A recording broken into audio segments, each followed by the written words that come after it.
Lalu bagaimana mengungkap motif penculikan dan pembunuhan Muhammad Ilham Pradipta, seorang kepala cabang sebuah bank BUMN ini? Kita akan bahasnya bersama kriminolog Universitas Indonesia Adrianus Meliala dan staf ahli Kapolri Arianto Sutadi. Selamat malam, Bapak-bapak. Selamat malam. Terima kasih diundang. Baik, terima kasih. Saya ke Pak Arianto dulu. Pak Arianto, kita apresiasi Polri nih yang sudah sebenarnya cepat sekali mengungkap siapa pelakunya gitu ya. 15 orang sekarang sudah ditangkap, jadi tersangka. Dan 4 aktor utamanya ini sudah ditangkap juga di Solo dan PIK. Ini kita sangat-sangat apresiasi. Tapi yang publik pertanyakan nih sampai sekarang, motifnya tuh kok nggak diungkap-ungkap gitu sama polisi. Jadinya meluas di mana-mana, terutama di media sosial begitu. Kita kan juga perlu mendudukan perkara ini dengan jelas. Bagaimana publik Pak? Tuh selalu pasti tanya-tanya ya kejanggalan-kejanggalan. Pengen tahu jawabannya cepat. Ini tantangan polisi di dunia medsos sekarang ini memang. Betul. Dan kasus ini menurut saya juga takjub juga waktu itu. Takjub dengan ketangkasan daripada pelakunya itu. Segitu hebatnya kayak terlatih itu waktu pertama kali saya ngomongin masalah ini. Dan kemudian banyaknya dan kemudian seakan-akan terorganisir. Betul. Karena kan ada, dulu saya pernah itu saya mendengar ada kelompok pengintai, ada kelompok penculik, ada kelompok eksekutor. Dan ada kelompok yang intelektual dadernya kurang lebih kayak gitu. Cuman saya nggak menduga secepat itu mereka ketangkep kayak gitu. Itu makanya kita apresiasi itu. Setelah ketangkep sekarang ini polisi tugasnya adalah sudah ada pelakunya sudah lumayan nih ya. Nah, sekarang tinggal polisi itu mencari alat-alat bukti yang lengkap untuk menentukan siapa berbuat apa. Itu. Dia harus menerangkan itu selama ini. Kalau untuk motif sekarang ini ya, mungkin kalau kita kejar ya mungkin hanya bisa sementara saja karena pasti mereka pelaku itu pasti tidak akan segera mengaku iya, begitu ditanya iya saya berbuat gini begini. Apa karena pelakunya banyak gitu Pak? Iya, semua pelaku kejahatan itu Pak ya pasti tidak akan mengaku apa yang telah dilakukan, atau kalau tidak dibuktikan yang menjurus kepada ini loh buktinya kayak gini berarti Anda gini gitu. Kira-kira begitu. Sekarang contoh saja seperti yang menculik itu. Yang menculik kan katanya kan dia dijanjikan dibayar. Dibayar, tapi saya kan cuma dibayar untuk menculik, nggak tahu kalau itu dibunuh. Makanya sekarang kan dia juga minta maaf kan. Saya nggak mau dilibatkan ini sebagai suatu kasus pembunuhan. Contohnya kayak gitulah. Gitu ya. Artinya gini, kalau begitu apakah dari 15 orang pelaku ini, tersangka ini sudah ditangkap oleh polisi ini, kalau begini polisi belum mau mengungkap motif, apakah biasanya ada ketidaksesuaian keterangan antara satu sama lain? Pasti akan polisi gini ya. Orang ngomong gini pasti akan di cross check dengan yang diomongkan gitu. Kalau itu berkesesuaian maka bisa masuk dalam catatan, lalu ceritanya begini. Nanti akan cross check lagi dengan yang sana. Maksudnya itu ada ingin mengetahui bahwa ini posisinya dari 1 sampai 15 ini posisinya apa? Ini posisinya apa? Kan gitu pasti akan di cross check terus tiap hari. Sehingga nanti bisa dikembangkan, ceritanya yang sesungguhnya ini, yang betul-betul intelektual ini atau siapa ini perannya apa. Kira-kira sekarang baru pada tahap itu sekarang untuk pendalaman itu. Pak Adrianus, tanpa ingin mendahului juga nih ya, motif yang belum diungkapkan oleh polisi, tapi berdasarkan anatomy of crime yang sudah dipaparkan oleh polisi, begitu, biasanya kejadian-kejadian seperti ini motifnya atau apa ada latar belakang ingin menguasai sesuatu dari korban atau bagaimana? Ya itu juga begitu udah terungkap, itu juga memang membuat saya juga jadi kok segini amat gitu ya. Kenapa? Karena saya bayangkan pada awalnya Mas ya, terjadi apa yang kita sebut sebagai kidnapping for ransom namanya. Penculikan untuk tebusan. Ini praktek yang banyak sekali terjadi di negara tetangga kita juga ada, di Asia Barat juga ada gitu ya. Dan itu amat menentukan barometer keamanan kota. Orang lalu akan takut ya dengan bahaya diculik tadi dalam rangka untuk mendapatkan tebusan. Ada lagi model lain yakni kidnapping as a simbol terhadap yang namanya gang war. Ya jadi saya berkelahi dengan Anda, maka kemudian saya culik anak buah Anda, saya bunuh dan kemudian saya kirim kepada Anda sebagai satu simbol bahwa jangan main-main ya dalam rangka daerah ini milik saya gitu ya. Nah, dua hal itu kelihatannya tidak terjadi gitu ya. Tapi toh tetap tersedia kemungkinan yang tentu akan dijawab belakangan. Apakah memang ini penculikan murni dalam arti bahwa memang ada satu hal yang mau diambil dari sang korban, dengan kata lain keterangan yang mau diambil atau pengakuan. Maka tadi kalau dikatakan bahwa eksekutor itu lebih, apakah eksekutor dalam arti bahwa dia yang akan menginterogasi atau eksekutor dalam arti dia akan menghabisi dalam arti mati gitu ya. Atau yang terjadi adalah memang diculik untuk dibunuh. Masih dua kemungkinan nih, begitu ya. Kenapa? Karena kalau menculik untuk membunuh, kenapa harus pakai cara segede ini, gitu ya? Nah, yang lebih mungkin adalah adalah mengambil untuk diambil keterangannya, dikorek pengakuannya dan seterusnya. Mungkin juga nanti pada akhirnya dibunuh ya. Tapi ada jeda. Nah, kita kembali pada teori intelijen ya, bahwa dengan melibatkan banyak orang, Pak Arianto ya, maka makin risky tuh, gitu ya. Betul. Ya, tapi dalam hal ini nampaknya juga ada kemungkinan begini, mungkin juga si pelaku si dader ini juga ngerti bahwa oke lah dia libatkan banyak orang, tapi kan dibagi-bagi gitu ya. Dengan kata lain ada pembagian yang kita sebut sebagai cluster tadi, di mana one cluster tidak tahu yang lain begitu ya. Satu sama lain tidak berkomunikasi. Tapi ternyata tidak rapi, jorok gitu ya. Jorok gitu ya. Nah, saya ambil analogi dengan konteks teroris, di mana satu cluster itu betul-betul nggak tahu dengan yang lain dan betul-betul dia bertahan betul dengan ketidaktahuannya, bahkan bersedia untuk dihukum. Jadi dalam hal ini memang militansinya ternyata hanya seujung duit itu. Ya, gitu makanya ada pengakuan tadi dari salah satu kuasa hukum pelaku begitu bahwa tidak ada niat sebenarnya untuk mengeksekusi, hanya artinya tidak tahu untuk bahwa si korban ini akan dieksekusi. Kami hanya bertugas untuk menculik saja. Apakah klaster-klaster itu juga yang dikatakan tidak berkomunikasi itu tadi? Ya, kan semuanya tergantung pada sang dader kan. Jadi dader memerintahkan, tapi ternyata di lapangan kan kemudian lalu ada yang tidak sesuai dengan perencanaan lah begitu ya. Makanya kemudian berlangsung tidak smooth. Atau yang kedua adalah bahwa memang pelaku-pelakunya ini bodoh ini. Jadi bayangkan, saya kira tidak ada orang yang berpendapat bahwa menculik, mengambil paksa di siang bolong di tengah tatapan CCTV itulah sesuatu hal yang hebat gitu ya. Jadi dengan kata lain, dengan diawali oleh kebodohan yang satu, maka seperti domino kan langsung berkaitan dengan yang lain-lain juga begitu. Makanya ini kaburnya juga mencar-mencar nih, nggak terorganisir. Biasanya kan kalau terorganisir juga kaburnya juga terorganisir lah ya, ditempatkan di mana. Nah, saya ke Pak Arianto lagi. Pak Arianto, kalau sekarang polisi sudah mengungkap profil ya, ada profil otak pelakunya ini, akun pelakunya. Dia itu seorang pemilik bimbingan belajar katanya, lalu profil di daerahnya di Jambi, dia itu seorang yang dermawan begitu. Ini maksud polisi mengungkap profil ini juga, apakah juga ngetis gitu ya, memberikan kode bahwa motif ini masih belum bisa disimpulkan karena ya profil pelaku juga tidak mencerminkan seorang pelaku pembunuhan begitu kira-kira. Kalau pengalaman saya dari penyidikan itu Pak untuk mengejar seseorang untuk mengaku pada perbuatannya sesungguhnya itu butuh waktu Pak. Tidak bisa dalam waktu 1 hari contoh kasus Sambo itu aja lah dulu. Itu kan menggalinya itu sampai butuh 1 bulan baru kemudian ada justice kolaborator itu yang ngomong. Apalagi dalam kasus seperti sekarang ini ya. Ini beruntung karena apa? Dari kelompok yang gede itu hampir semuanya ketangkep kan. Sekarang tinggal mencocok-cocokkan mana cerita yang sesungguhnya terjadi. Saya yakin polisi sudah mengantongi itu motif apa yang itu ya, mengira-ira lah gitu. Tapi dia tidak mau mengumumkan karena masih khawatir bahwa keterangan yang didapat selama ini pasti semua masih belum keterangan yang sesungguhnya.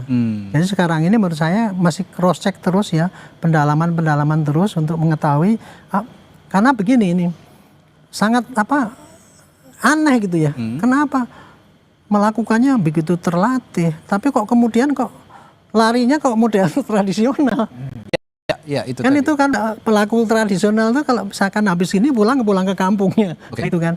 Jadi nggak seperti seorang profesional kan seakan-akan. Itu yang sampai sekarang saya sendiri juga nggak habis pikir kok sesimpel itu gitu loh. Tapi yang jelas ya sekarang pelaku semua ini kelihatannya semua pelaku bayaran. Nah ini ngomong-ngomong soal pelaku bayaran, Pak Arianto, dari 15 pelaku ini mereka memang dibayar, tapi apakah mengenal satu sama lain atau berkomunikasi atau tidak? Berkaitan tadi sepertinya dugaan dari Pak Adrianus ini tidak terorganisir atau tidak berkomunikasi lah begitu. Nanti akan saya tanyakan hal itu setelah jeda di Sapa Indonesia Malam Total Pak bersama kami.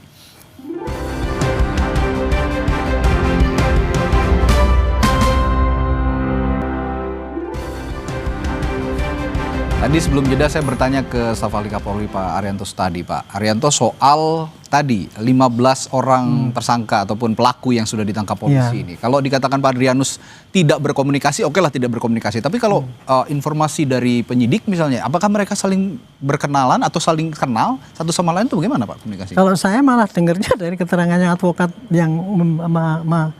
mengadvokati 3 orang yang diduga penculik itu ya. Dia kan hanya ini orang-orang ini tadinya kan cuma dijanjikan cuma mengambil doang itu, nggak ngerti kalau itu mau untuk dibunuh ya.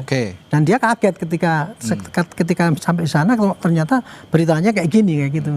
Makanya sampai pengacaranya juga meminta maaf bahwa klien saya ini tidak terlalu bersalah lah, kan gitu kan.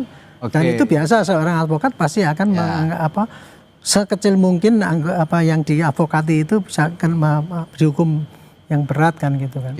Nah tapi yang jelas Pak, antara klaster yang antara klaster yang tugasnya itu mengamati, kemudian menculik, kemudian yang eksekutor itu pasti tidak akan tidak ada hubungan saling mengenal. Mungkin mengenal ya satu sama lain, tetapi dia nggak ngerti yang ini nanti ditugasi apa itu pasti nggak ngerti. Dan itu dalam tanda kutip ya, dalam hal ini melakukan kejahatan dan bertindak fatal untuk mereka sendiri masing-masing gitu ya. Ya buktinya advokatnya kayak gitu, dia nggak terima kalau anak buahnya. Dan hingga saat ini juga sepertinya kuasa hukum masing-masing yang ada 3 klaster yang dikatakan sendiri-sendiri kan sendiri-sendiri, tidak ada advokasi yang berbarengan begitu ya. Nah Pak Adrianus, kalau melihat profil pelaku sebagai otak ya, kita bicara otak pelaku ya, sebagai pemilik bimbingan belajar begitu, ataupun seorang yang punya kondisi latar belakang ekonomi yang cukup baik begitu. Lalu juga di satu sisi ini seorang kepala cabang bank BUMN yang juga punya posisi prestisius begitu. Nah kalau dia lihat aktor pelaku dan juga korban yang sama-sama punya, ya boleh dikatakan high profile sebetulnya. Ini modus kejahatan seperti apa yang bisa kita simpulkan sementara ini kalau biasanya? Jadi kalau kita bicara mengenai motif, maka mesti dibagi 2 nih. Pertama, motif tentang pembunuhannya sendiri. Tadi saya katakan bahwa ini penculikan yang kemudian dilanjutkan dengan pembunuhan atau pembunuhan gitu ya. Atau motif terkait dengan hubungan di antara keduanya. Ini yang menurut saya sama sekali belum jelas Pak Arianto.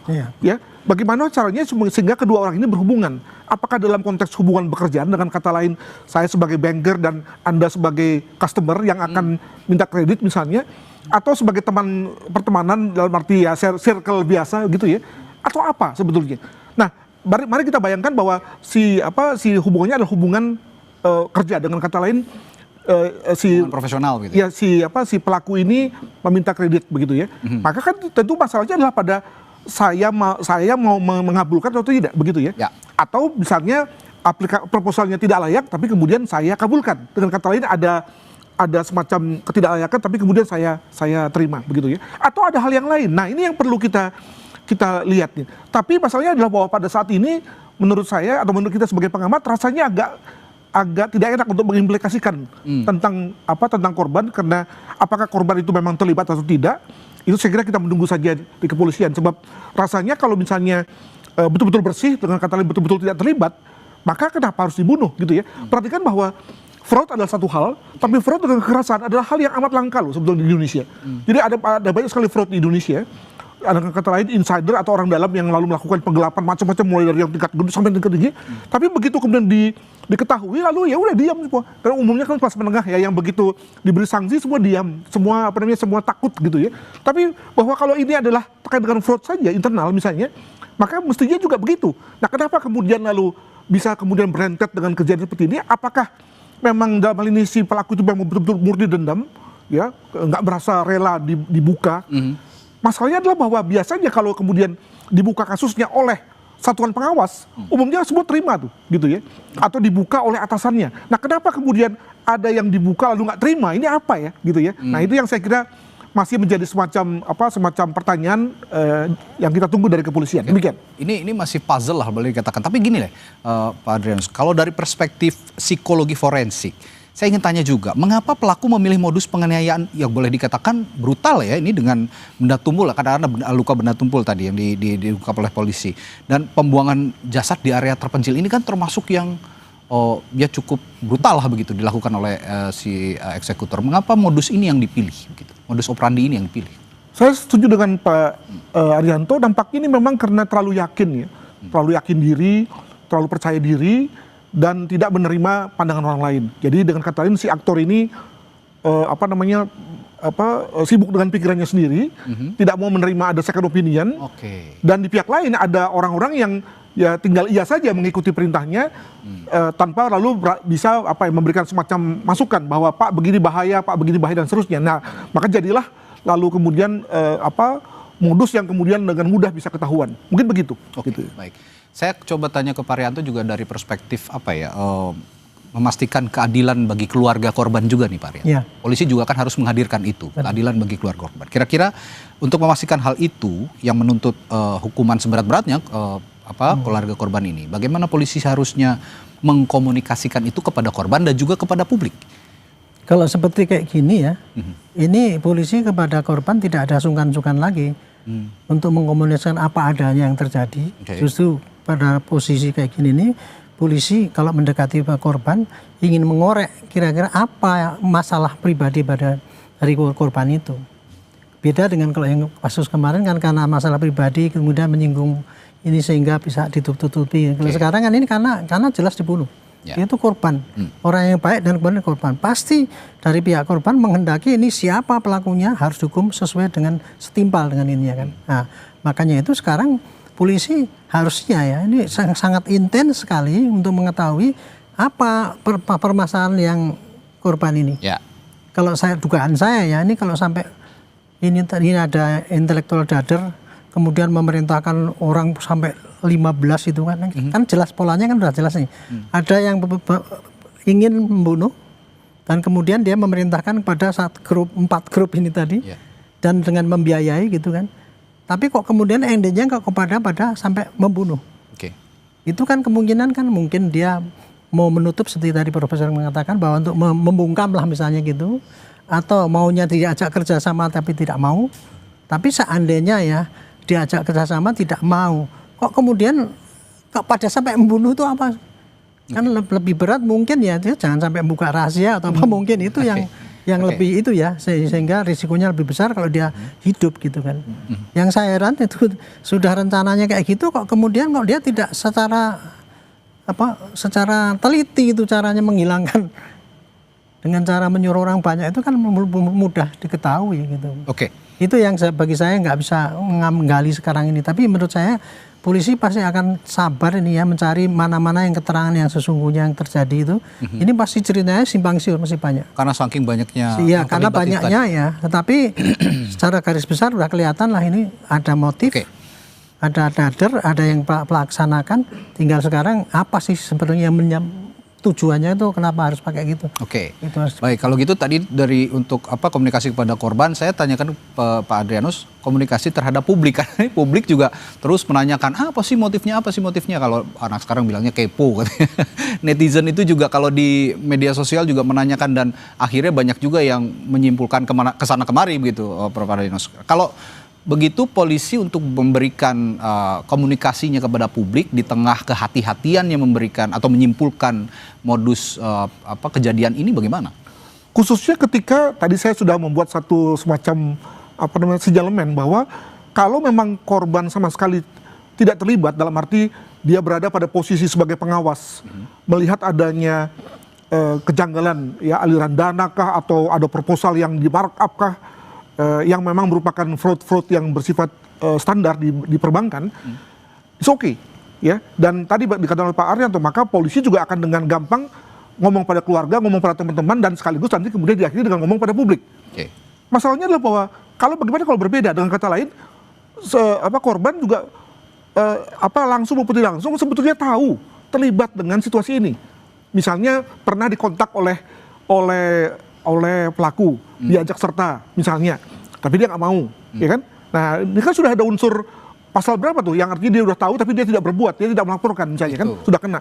Atau yang lain adalah bahwa lebih jauh lagi nih, ini tentu saja asumsi ya, dia sudah sampai pada titik tertentu, sudah sama-sama jalan, tapi kemudian lalu balik kanan, lalu malah melaporkan. Bayangkan kalau kita bisa menaik dendam, maka bukankah itu yang lalu biasanya menimbulkan dendam, gitu ya? Orang yang sudah sejalan, tapi kemudian lalu tiba-tiba menelikung dari belakang. Sekali lagi ini, mohon maaf kepada keluarga ya, gitu ya. Nah itu yang saya kira, yang lalu akan membuat polisi lalu menjadi susah dalam rangka mengkomunikasikan kepada publik. Demikian. Diskusi malam hari ini adalah sekali lagi untuk menganalisis saja, tidak untuk mendahului hasil penyelidikan dan penyidikan polisi yang hingga saat ini memang belum mengungkap modus ataupun motif dari para pelaku ini melakukan penculikan dan pembunuhan kepada kepala cabang Bank BUMN yang ada di Jakarta. Baik, terima kasih Pak Adrianus, Pak Arianto sudah hadir di Sapa Indonesia malam hari ini. Semoga nanti juga polisi yang kata Pak Arianto tadi sedang bersabar menyimpulkan bisa segera memberikan kesimpulannya kepada publik, supaya juga publik, kenapa publik penasaran juga, saya yakin juga supaya publik juga bisa berhati-hati dengan modus-modus serupa dalam kejadian-kejadian kejahatan seperti ini. Baik, terima kasih Bapak-Bapak. Sorotan selanjutnya saudara di Sapa Indonesia Malam.